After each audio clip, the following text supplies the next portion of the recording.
This podcast is sponsored by AXA Farm Insurance. AXA offers tailored cover to fit your unique needs, whether it's public liability or protection for your family home, outbuildings or farm vehicles. Based in Athlone, the AXA Farm team of agri-specialists and regional managers work together to ensure you receive the seamless support you need. Switching to AXA is easy thanks to an innovative online service that enables you to quickly and easily find the best cover for your needs. For more information, head to AXA.ie. AXA Insurance Stack is regulated by the Central Bank of Ireland. Thanks for listening, and we hope you enjoy the show.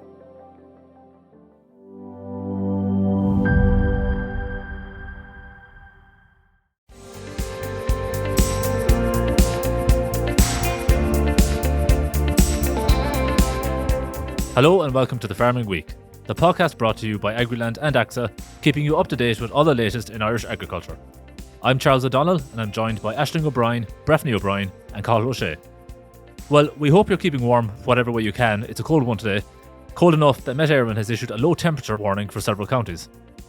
The National Forecaster has issued the status yellow warning for counties Carlow, Kildare, Kilkenny, Laois, Longford, Meath, Offaly, Tipperary, Westmeath and Wicklow. The alert will come into force at 11pm tonight and will remain in force until 8am tomorrow morning, Friday. But moving on to this week's agri-news, and milk prices paid to farmers have unfortunately seen further cuts in the last week, in keeping with the trend in recent months. Aisling, can you bring us up to speed? Yes, Charles, as we were saying just last week here on the podcast, it has been a very difficult few months for dairy farmers with milk price cuts across the board by processors, and it has continued, as you said, this week.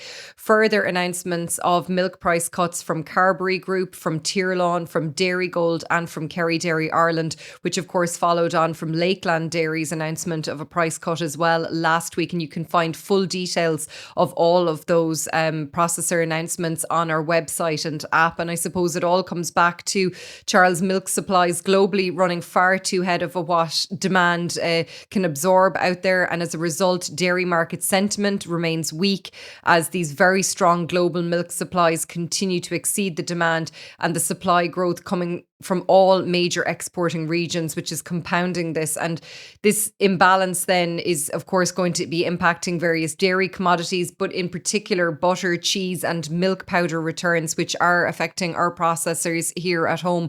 And what we are hearing this week is that this may be reflected in the futures markets for the foreseeable future. And analysts on the outlook for dairy on the global stage, including those in Rabobank, have said that demand remains soft amid inflation and weak confidence.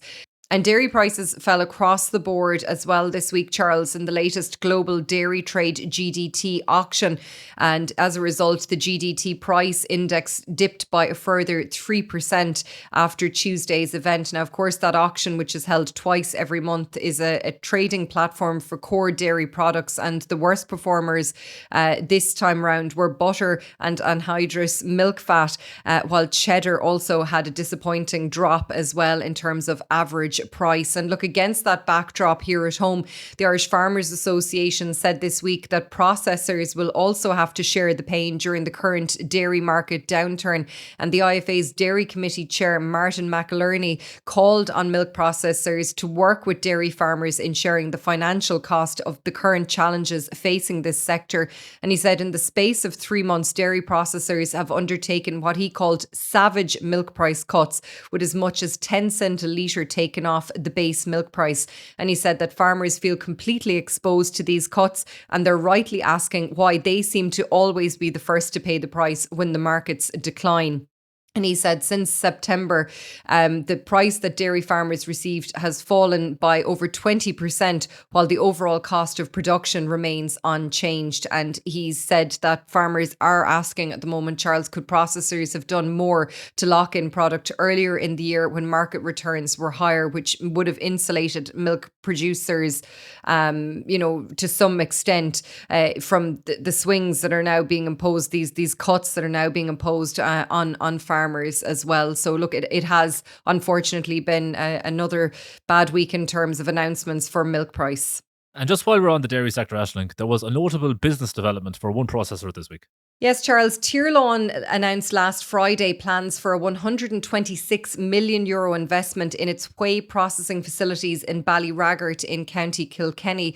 And the co-op said this significant investment marks an important step in Tirlawn's value-add journey, and it will enable the co-op to expand its whey processing and product innovation capabilities.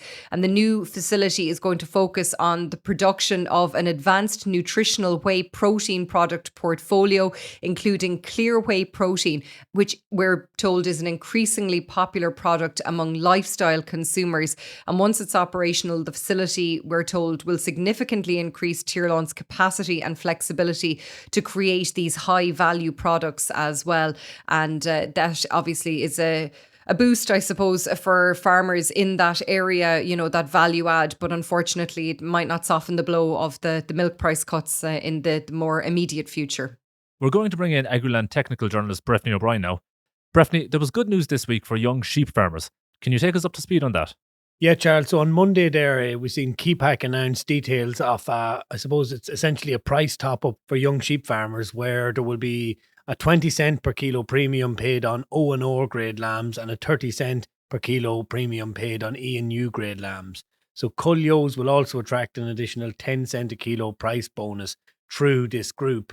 So I suppose it's essentially a young sheep farmer grouping that, and Keepack are essentially trying to put their money where their mouth is when it comes to supporting generational renewal in the sheep sector and supporting young farmers. And I suppose it is being welcomed and it's been seen as a positive move by the sheep processor, in the sense that, it's supporting young farmers who are actively on the ground producing lambs. So it's a positive step by all accounts. And then this was announced, I suppose, in conjunction with a report that was put together by a group of young sheep farmers called the Keepack Young Sheep Farmer Forum. And this identified, I suppose, some of the barriers for young people getting into farming and I suppose what needs to be done. And this was handed to the minister last week at Ag House on Kildare Street. So yeah, definitely positive news this week coming in the form of price bonuses for young sheep farmers who are supplying lambs and Cullio's to Keepack processing. Moving over to beef, Breifne, you were at the Teagasc National Beef Conference this week in Athenry, County Galway. What were the main takeaways from that?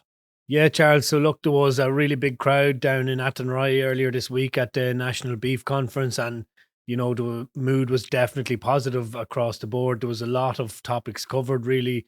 There was, I suppose, two sessions. The first one was focused primarily on weanling production and, producing that weanling that's in high demand in the market, be it for, domestic farmers buying that animal to bring on to finish, or be it for the export market. So I suppose there was just some tips and advice there on what farmers can do, body condition on cows to make sure that they're going back in calf and that 365-day calving interval is retained. There was also some interesting bits and pieces around myostatin and, what to look out for.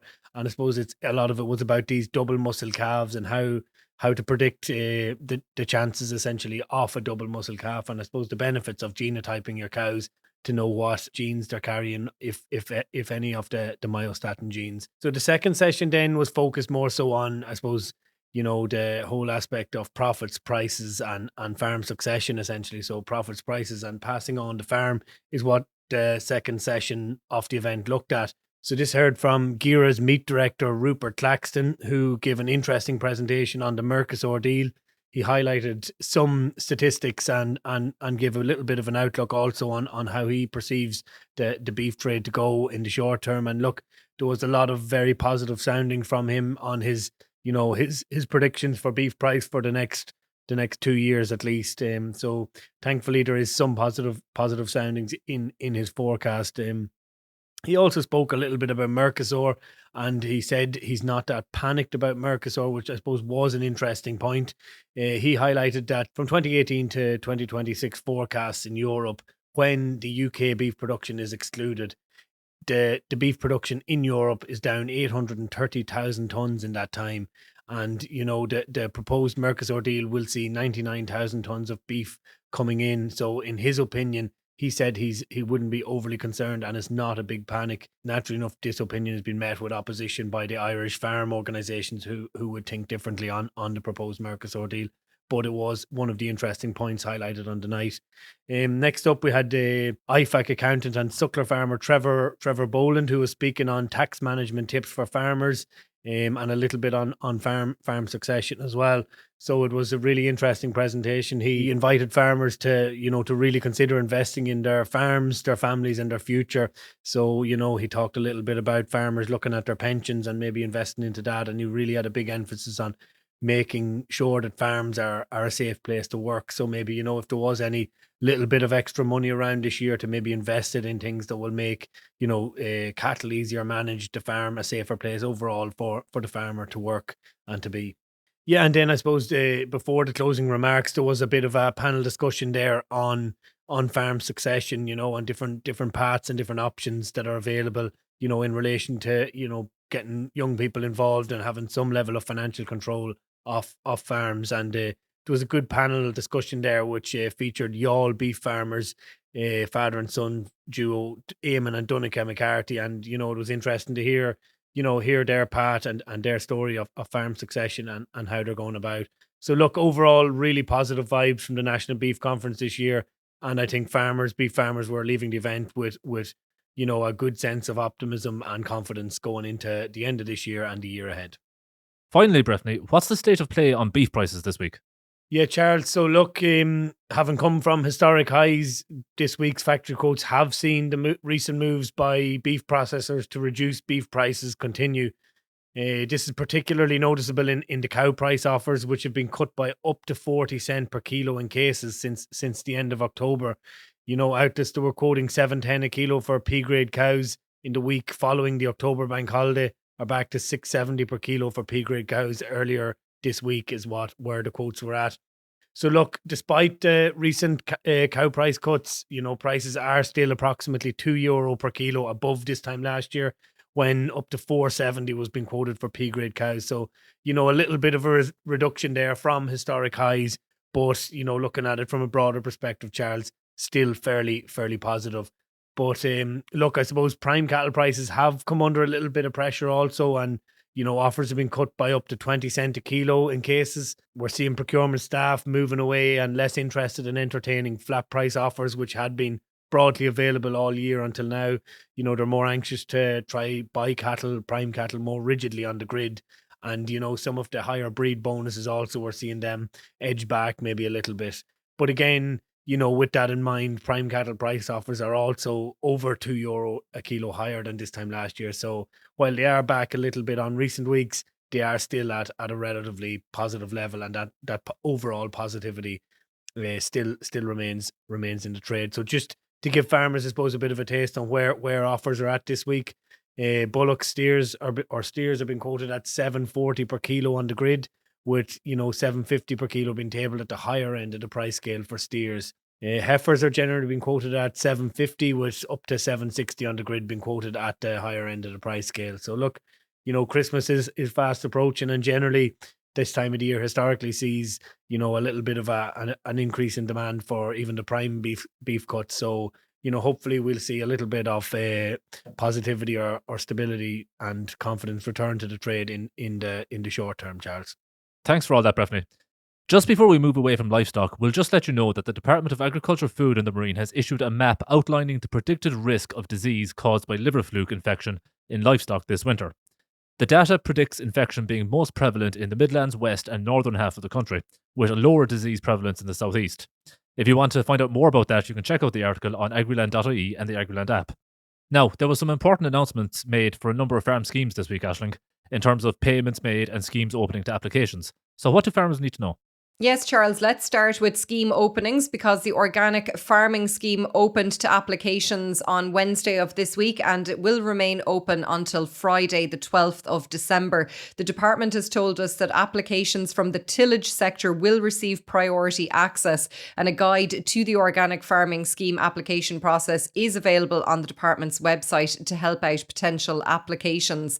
And the Minister for Agriculture, Martin Hayden, told us that over the last 5 years, the number number of farmers in the organic farming scheme has increased by 221% to some 5,500, and under budget 2026, €58.6 million was earmarked for the continuation of supports for the organic sector, and also to facilitate this targeted reopening of the scheme for farmers in the tillage sector in particular. Now, elsewhere, payments under the 2025 multi-species sward and red clover silage measures began this week. Those measures were introduced by the department to promote environmentally sustainable methods of farming, which, according to the department, will have a positive impact on climate emissions, biodiversity and water quality. Payments of over €2.1 million will issue to over 1,200 farmers for these measures in the coming days. And a payment rate of €300 a hectare will apply up to a maximum of 20 hectares per measure. And as we always say, Charles, with these things with schemes, if the department is looking for information that's outstanding, make sure to get that into them as soon as possible for your payment to be processed. Now, Aisling, you attended a community alert group meeting in your home county of Kerry this week, where the theft of livestock was discussed, and I understand there was one family there that have been particularly badly impacted by sheep theft. Can you tell us what you learned? Yes, Charles. So we previously reported here on Agriland about how Gardaí had launched an investigation after a farmer in Kerry had reported that 150 of his sheep had been stolen.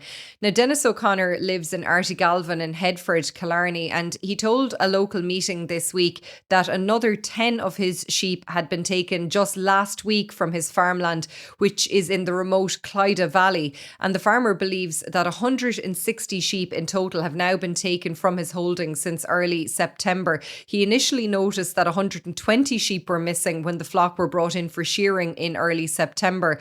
And then he was dosing the animals a few weeks later and he saw that another 29 sheep were missing. So around 3 weeks ago, he installed CCTV at the farm, which cost him around €4,000. But he did tell me that it's been very useful to detect any activity on the farm, and that all the family have the app on their phone, that if there is any detection, whether it's vehicles, humans or animals, that it will pop up on their phones. Now, the missing sheep are Mountain Cross, Texel and Cheviot ewes. They all have a notch under their right ear. And Dennis has appealed to anybody with information about the incidents to come forward. Now, Dennis was joined by his wife Marie and his son Donna, and they were part of that meeting held by the Glenflesk Community Alert group on Monday night. And Dennis told me that he's built up his flock, all of his life, Charles, and now it seems like it's gone in the blink of an eye. And Donna told me he's currently actually doing his green cert and he has plans to go farming, but all of these incidents are taking a huge toll and he feels like his future is being taken away from him, essentially by these suspected thefts as well. Now, Dennis's wife Marie told me that the entire family has been broken by this entire thing and she just wants whoever is doing this to be caught and stopped. Have a listen. For the mental health of everyone involved, there's 6 of us in the house, everyone's affected, so it's not getting any easier day by day. You're living on your nerves, and Donna's doing green cert, he wants to farm, but it's like taking his future away from him as well, so it's very hard to accept, I think. And that was Marie O'Connor there telling us about the absolute mental toll that this has taken on the O'Connor family. Now, the Glenflesk Community Alert is planning to revive a text alert group in the locality and I suppose increase the use of social media as well. And look, along with the emotional cost, and I suppose the cost of the CCTV, the farmer and his family have been left out of pocket here by around €30,000, Charles. And there was a suggestion made by somebody at the meeting this week that a GoFundMe page would be set up to help the O'Connor family. And you can find details of that on our website and app as well. And again, if you've any information in relation to those sheep, to get in touch with Gardaí locally or through the Garda Confidential line or any Garda station. Well, it seems like the EU-Mercosur deal is constantly in the headlines this week, with the EU edging closer to ratifying the deal despite persistent concerns on its impact on the agri-food sector, especially the beef sector, in Ireland and across the EU. Aisling, we've heard from a number of high-profile political figures this week who again reiterated their views on what the problems are with this deal. So what's the latest on Mercosur, Aisling? Yeah, so let's start closer to home. And this week, Sinn Féin tabled a motion in the Dáil to oppose the Mercosur trade deal. And it led to, understandably, a highly charged debate. And there was a lot of farmers in the public gallery as well who had travelled from all over the country to look at what was happening in Leinster House about the Mercosur trade deal. Now, Sinn Féin accused the government of neglecting its responsibility when it comes to defending Irish farmers in relation to this trade deal. And Sinn Féin's spokesperson on agriculture, Martin Kenny, claimed that the government has sat back and adopted a wait and see approach on the trade deal. And he warned as well that Irish farmers cannot be sacrificed for German cars to be sold in South America. He said this deal is very bad for Irish agriculture, and it's a bad deal as well, in his opinion, for the EU as well. And he said the threat to Irish agriculture is very real, especially to our suckler beef industries and also to our poultry sector as well. Now, in response, Minister for Agriculture Martin Hayden said that Ireland has over a number of years raised specific concerns about this trade deal, and it has sought stronger trade and sustainability commitments. And he said that the government is continuing to examine, I suppose, the safeguards that have been put forward by the European Commission as a way to allay the fears of farmers. As Breifne was mentioning earlier, obviously that 99,000 tonnes of additional beef coming in from Mercosur at a reduced tariff rate of 7.5% over a number of years, which is one of the key sticking points for farmers as well. But the minister did acknowledge as well that there is, as you said, increasing pressure from within the EU to move forward on this agreement. And that is something that we heard as well from MEPs this week. We were speaking with Maria Walsh because Agriland visited the European Parliament in Brussels, where we caught up with the Midlands Northwest MEP. And she said while the Mercosur trade deal might be beneficial for some sectors, it's not possible to rob from Peter to pay Paul. That old phrase, she said, we can't have trade deals that ultimately eliminate or bring us in the direction, in her eyes, of the beet and sugar factories and those closures that are all too, I suppose, familiar to farmers in this country.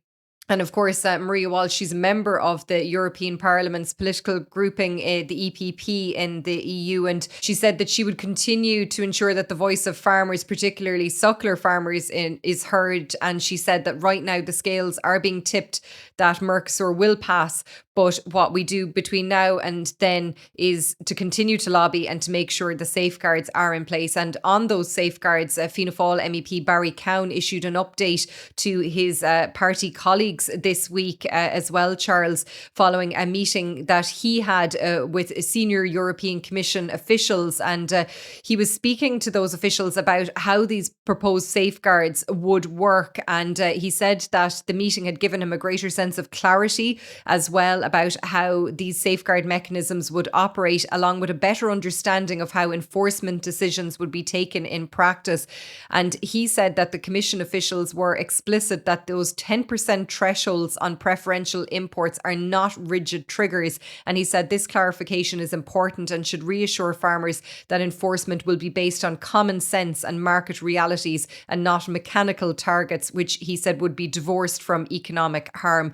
And on a European level as well, Charles, this week the European Council approved the proposed regulation implementing safeguards for agricultural products that have been put forward by the EU Commission. They didn't put any amendments on that. And of course, the European Parliament still has to consider all of that as well. So look, a long way to go, but Mercosur very much in the headlines again this week, Charles. Moving on now, and the Chief Executive of the Agri-Food Regulator has issued a call to action to improve fairness and transparency in the Irish food supply chain. Niamh Lenihan was speaking to Agriland this week when she made the comment. Aisling, can you tell us a bit more about what the CEO of the Agri-Food Regulator had to say? Yeah, so of course, we know the Agri-Food Regulator was formally established back in December of 2023 by the Minister for Agriculture, Charles, I suppose, all looking at the issues of unfair trading practices and bringing some fairness along the supply chain as well. And as part, as you said, of our On the Record series here in Agriland, we recently caught up with the Chief Executive of the Agri-Food Regulator, Niamh Lenihan. Now, she did tell us that it's not the regulator's job to set prices or to talk about prices. prices, but it is the office's job to look at how value is distributed along the supply chain. And I suppose that does come on the back of supermarkets maybe cutting their own brand milk prices in recent weeks. We've also seen this week Aldi and Lidl cutting bread prices as well, and a lot of farmers wondering where the regulator stands on that and what role that they play in that. But Niamh Lenihan did stress to Agriland that all businesses in the supply chain are stakeholders of the regulator. And she said that in the time since it has been established, it has achieved lots in her view. And she stressed that a partnership approach is necessary to ensure that transparency and fairness improve across the supply chain. Take a listen. This is a partnership approach. The regulator by itself cannot improve transparency and fairness. This is about, first, smaller businesses and suppliers coming to us with any issues that they're having, particularly on the unfair trading practices side, and letting us know. So we do have, obviously, people on the ground and we're looking at inspections. But it is very important to me, particularly, that people are coming forward and that they're trusting the regulator to, pick up the phone. Now, Niamh Lenihan and other members of the Agri-Food Regulator Office also appeared before the Oireachtas Committee on Agriculture and Food this week. And last year, as we know, Charles, the regulator did appeal to the Minister for Agriculture for enhanced powers to compel businesses to provide information that is not in the public domain, but that still has not happened. And Niamh Lenihan told us this week that the regulator currently has the powers to seek information, but she said that the office's request for additional powers is still being considered from a legal perspective. And Minister Martin Hayden did tell the Dáil last month that a draft statutory instrument is now being finalised in relation to that request by the regulator for additional powers. But it's something I'm sure the regulator would rather see sooner than later. Finally this week, we're going to bring in Cathal O'Shea. Cathal, you reported recently on a mechanical issue with a make of Calving gate that the Department of Agriculture says it's aware of. What's this about? Yes, Charles, that's correct. A farmer recently contacted us here in Agriland about this potential flaw, which they said could prove fatal. The flaw itself lies within the 3-in-1 calving gates that are approved under TAMS. The issue highlighted by the farmer stems from the spring-loaded vertical quick-release bar, which is a required spec needed for grant approval from the Department of Agriculture. The farmer said that the issue arose when they were using the calving gate alongside a vet during a difficult calving. According to the farmer, as the cow began to put pressure on the spring-loaded bar, she managed to push the bar up and ultimately quick release herself. The farmer said they were lucky enough to be able to jump over the gate and manage to escape without injury. However, they believe that if this were to occur to someone else, that they may not be so lucky. This farmer told Agriland that they don't want to hear on the news of a farmer dying because they stayed silent. In response to the incident, the Department of Agriculture said that it's the first time that the issue had been raised to them. The department also said, now that they're aware of the issue, they're currently reviewing specs S138 as a result. Meanwhile, the Health and Safety Authority said it does not certify or approve specific equipment models under TAMS and has stated that any flaw in the mechanics should be reported to the supplier or manufacturer. The farmer said that despite both the HSA and the Department of Agriculture endorsing these gates, they will personally never use it again. And considering that 21% of farming fatalities over the last 10 years have involved animals, the farmer really wanted to highlight their experience in hopes of alerting other farmers ahead of the calving season. Well, that's where we'll leave it for today. Just before we go, we just have time to bring you a final news update. Trade union SIPTU completed 2 12-hour work stoppages at consumer food manufacturer Carl's Cuisine in County Offaly and has planned further stoppages for the end of this week. The trade union's members at the food processing plant in Tullamore completed the 2 stoppages last Sunday and Monday and will undertake 2 further stoppages tomorrow and Saturday. But that does bring us to the end of the Farming Week for this week. Please don't forget to rate, review and follow the Farming Week on Spotify, Apple Podcasts or wherever you get your podcasts. We'd love if you could spare some time to give us 5 stars and share the Farming Week with anyone you think might be interested. From Aisling, Breifne, Cathal and myself, all the best and mind the weather.